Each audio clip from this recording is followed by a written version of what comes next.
mar labaad waxaa milkiya maamuus weyne ah inaan idinku soo dhaweeyo qasriga madaxtooyada jamhuuriyadda somaliland iyo xafladan ka kooban xil wareejinta iyo calaamasaarka madaxweynaha cusub.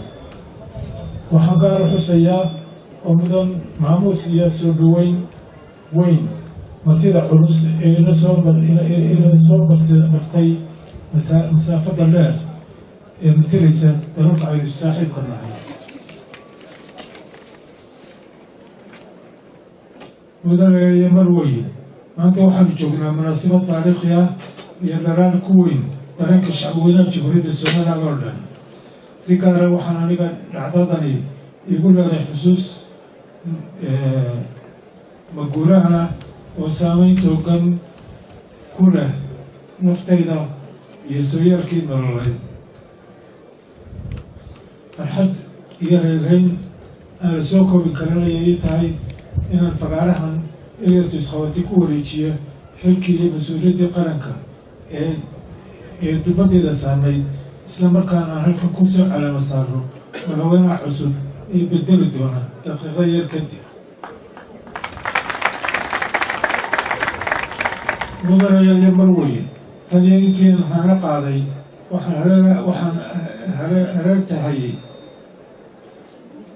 tahayay hawl qarankani leeyahay. kontonkii sannadood ee u dambeeyey cimrigayga waxaan u adeegaya ummadayda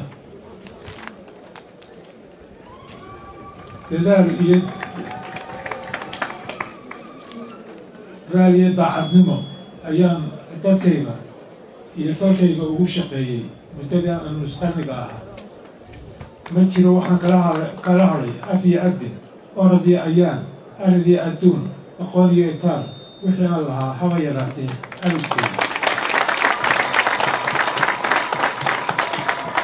ogoolayaashu waxay ku hore nasiib badan yihiin ama way ku kala cawaaya ayaa badan yihiin, ku kala cawiya ayaa roon yihiin. sidaa darteed alaahiga weyn waxaan uga mahadnaqayaa inuu igu xirin xilkii ummadda aan igu asturay, isla markaana aan ku tagayo bulshan labada ah oo aan baas iyo dagaala toona colaadida cawnin. mudanaaliya mar weye waxaan madahaan ku guulaysanay inaynu qabsano 13 bishii November 2017 doorashadii madaxtooyada, taasoo taariikhda markii ugu horreysay si habboon uga wada hirgashay dhammaan dhulka Somaliland.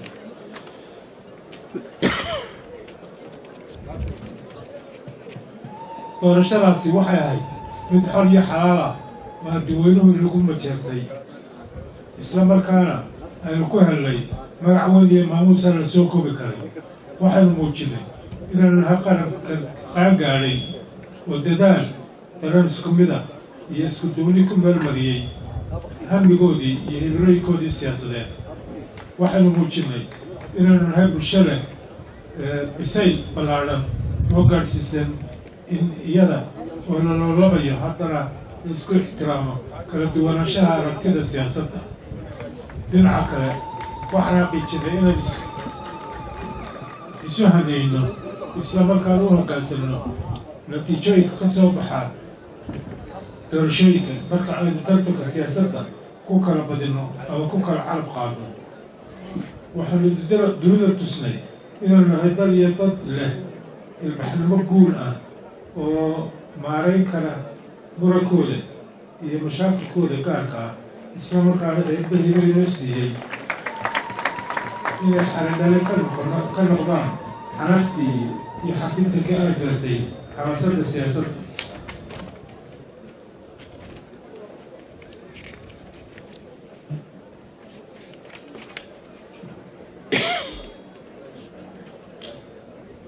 waxaynu ku guulaysanay inaynu si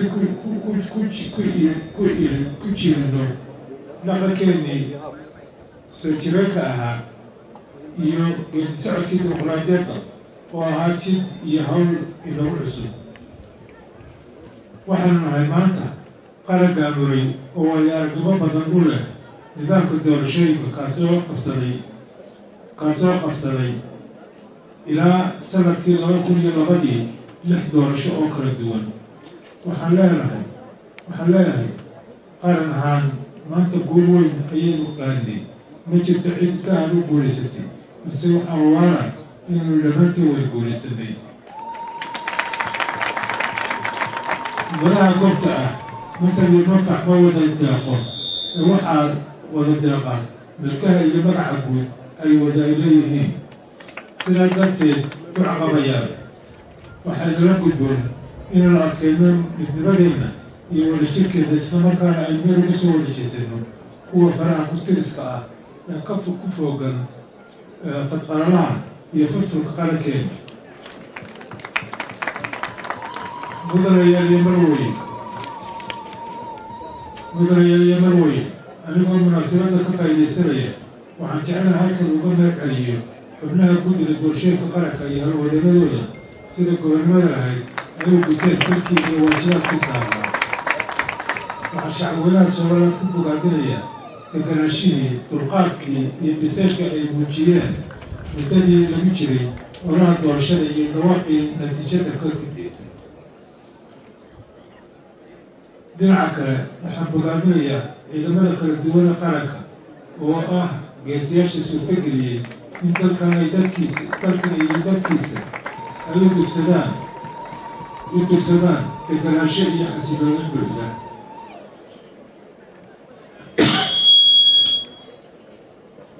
waxaan ammaanayaa madaxda xisbiyada mucaaradka ah ee dantooda gaarka ah ka hormariyay danta guud ee qaranka si gaara waxaan u bogaadinayaa guddoomiyaha xisbiga mucaaradka ee ucid injineer faysal cali waraabe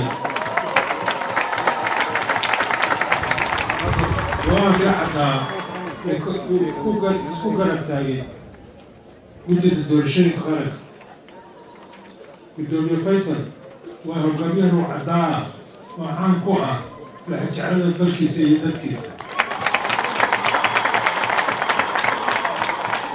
sidoo kale waxaan bogaadinayaa guddoomiyaha xisbiga wadani mudane cabdiraxmaan maxamed cabdilaahi cirro tanaasulkii uu la yimid iyo taageeradii natiijada doorashada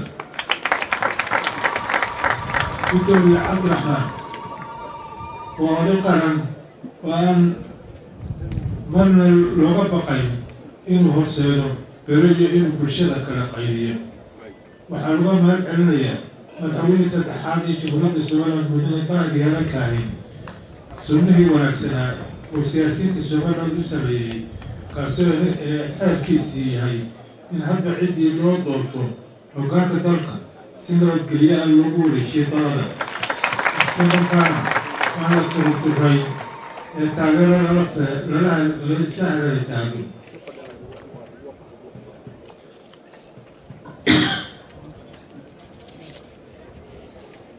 nidaamka qorisudiidka iyo isbedelka hoggaanka dalka waxaa tusaale loogu filan inay maanta madasha fadhiyaan 3 madaxweyne iyo 4 madaxweyne ku-xigeen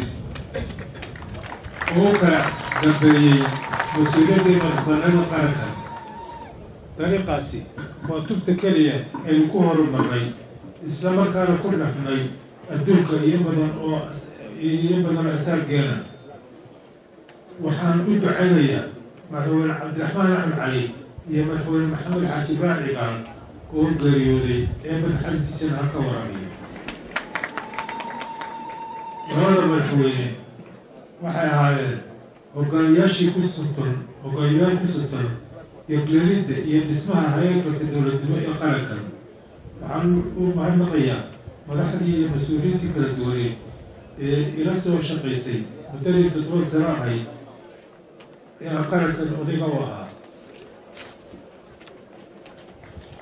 waxaan leeyahay howlwadannada aan ogtay kuma khasaarin waxaa kuwa igu kaalmeeyey horumarka iyo hal-abuurka xaqiiqsay xukuumadda xisbiga kulmiye aan kala wadaanka ka ahaa waxaan ku bogaadinayaa warbaahinta madaxa bannaan iyo kuwa dowliga ah intaba doorkii labaylabaanka ahaa ay ka soo qayb qaateen horumarka dalka gurmadka abaaraha iyo guud ahaanba nidaamka geedi socodka doorashooyinka sidoo kale waxaan u mahadnaqayaa taageerayaashii muddada hiilka iyo hooda iga hareera taagnaa gaar ahaan xilliyadii doorashooyinka iyo ganacsatadii culimadii uradii bulshada haweenkii madax dhaqameedkii iyo dhalinyaradii iga kaalmaysay hamigii iyo himilooyinkii aan lahaa hogaamiye ahaan.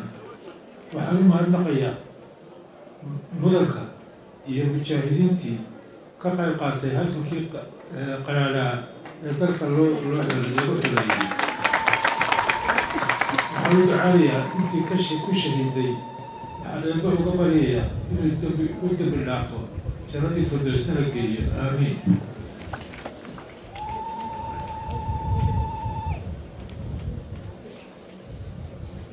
waxaan ugu mahadnaqayaa shacbiga iyo dowladda federaalka Ethiopia aynu dariska nahay oo hormuud ka yahay ra-iisul wasaare Haile Mariam Desalegn sidii wanaagsaneed ee saaxiibtinimada ahayd aynu wada shaqaynay isla markaana iskaga kaashanay danaha iyo arrimaha labada dal muddadii aan xilka hayay.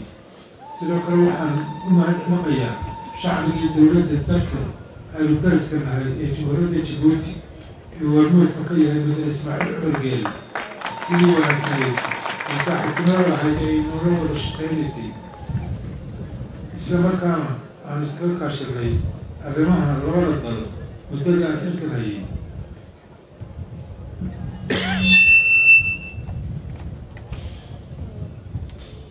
waxaan kaloo si weyn ugu mahad celinayaa darbixiyayaasha iyo dalalkan saaxiibkan ahay ee Somaliland ka taageera horumarka iyo maalgashiga mashaariicda kala duwan. si gaara waxaan u xusayaa hay'adaha qaramada midoobay UNHCR, dalalka midowga Yurub iyo UK oo kaalin mugla ka qaata dib u dhiska iyo geedi socodka dimuqraadiyadda Somaliland. ugu dambeyn waxaan mahadnaqayaa guddida qabanqaabada xafladda xilwareejinta iyo howlwadanada firfircoon ee shaqaalaha wasaaradda madaxtooyada uu si fiican u diyaariyey howlihii kala duwanaa ee loo xilsaaray.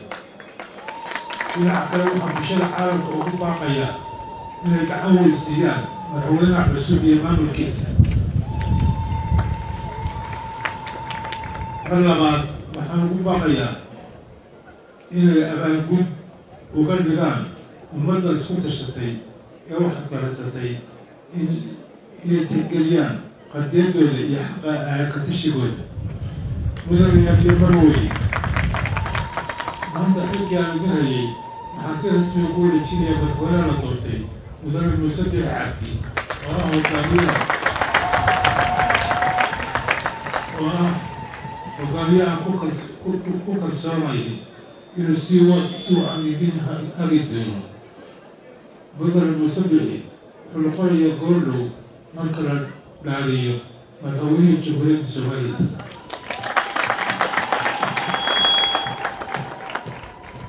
wuxuu madaxweynuhu noqonayaa taageerayaasha saddex xisbi qaran iyo dhammaan bulshada Somaliland miduu codeeyey iyo mid ka codeeyey.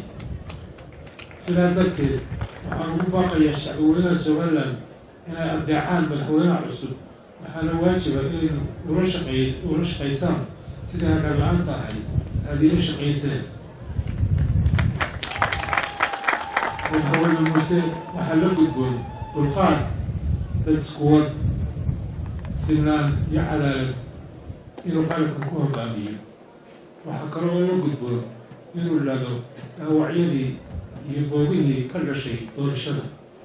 laga mahadii maanta waxaan wareejinayaa dowladnimo hana qaatay iyo dal horumar gaadhay oo dadkiisu wada heshiiyey.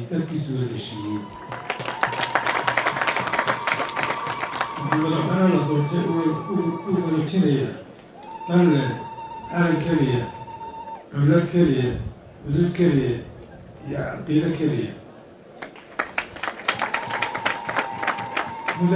mudane madaxweyne waxaa madax u noqon doontaa dal aan lahayn caqli keliya, cudur keliya, cadow keliya, caado iyo curf keliya. sidaa darteed waxaan laga maarmaana inaynu daymo iyo dareen culus u yeelano. madaxweyne, mudanayaashii marwey, muddadii taladii dalka iyo dadka midida dalkeeda hayay ma ogi si bareera ama ula kac ah inaan aniga iyo maamulkayga toona aan xad gudub ama tacaddi ku samaynayn hase yeeshee waxaan nahay bashar gefi karaa sidaa anaguba naloogu gafo sidaa darteed waxaan shacbigayga qiimaha badan leedahay aan sisaamaxan isla markaana isu soo ficayn gabadhii waxaan la ka baryayaa inuu xilka uu fududeeyo madaxweynaha cusub iyo madaxweyne ku-xigeenkiisa waxaan la ka baryayaa inuu bulshada Somaliland bashbash iyo barwaaqo gaarsiiyo.